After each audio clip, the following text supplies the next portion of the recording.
കളിക്കുന്നതിനിടയിൽ വീണ് ചുണ്ടിന് മുറിവേറ്റതിനെ തുടർന്നാണ് കുട്ടിയെ ആശുപത്രിയിൽ പ്രവേശിപ്പിച്ചത്.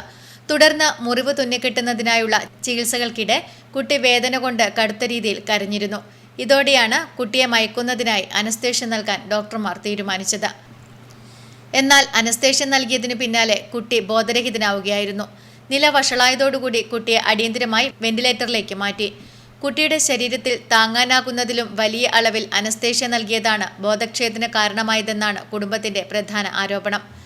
ആശുപത്രിയുടെ അനാസ്ഥയ്ക്കെതിരെ ഡിവൈഎഫ്ഐ പയ്യന്നൂർ ബ്ലോക്ക് കമ്മിറ്റിയുടെ നേതൃത്വത്തിൽ ആശുപത്രിക്ക് മുന്നിൽ പ്രതിഷേധം സംഘടിപ്പിച്ചു. തുടർന്ന് ആശുപത്രി അധികൃതരുമായി ചർച്ച നടത്തി. ആശുപത്രിയുടെയും ഡോക്ടർമാരുടെയും ഗുരുതര വീഴ്ചയാണ് സംഭവത്തിനിടയാക്കിയതെന്ന് ഡിവൈഎഫ്ഐ നേതാക്കൾ ആരോപിച്ചു. അതേസമയം ബന്ധുക്കളുടെ ചികിത്സാപ്പിഴവ് ആരോപണം ബേബി മെമ്മോറിയൽ ആശുപത്രി അധികൃതർ പൂർണ്ണമായും നിഷേധിച്ചു. അനസ്തേഷ്യ നൽകിയ സമയത്ത് കുട്ടിക്ക് പെട്ടെന്ന് ഹൃദയാഘാതം സംഭവിക്കുകയായിരുന്നു എന്നാണ് ആശുപത്രിയുടെ വിശദീകരണം. ഹൃദയാഘാതമുണ്ടായ ഉടൻ തന്നെ കുട്ടിയെ വെന്റിലേറ്ററിലേക്ക് മാറ്റുകയും ആവശ്യമായ എല്ലാ അടിയന്തര പ്രതിരോധ ചികിത്സകളും ലഭ്യമാക്കുകയും ചെയ്തിട്ടുണ്ടെന്നും അവർ വ്യക്തമാക്കി. അനസ്തേഷ്യ ഏതളവിൽ നൽകിയാലും അതിൻ്റെതായ ചില ആരോഗ്യപരമായ റിസ്കുകൾ ഉണ്ടെന്നും കുട്ടിയുടെ ജീവൻ രക്ഷിക്കാൻ സാധ്യമായ എല്ലാ പരമാവധി മെഡിക്കൽ സഹായങ്ങളും നൽകിയിട്ടുണ്ടെന്നും ആശുപത്രി അധികൃതർ കൂട്ടിച്ചേർത്തു. സംഭവത്തിൽ കൂടുതൽ അന്വേഷണങ്ങൾ നടന്നുവരികയാണ്. Network news, Payyanur.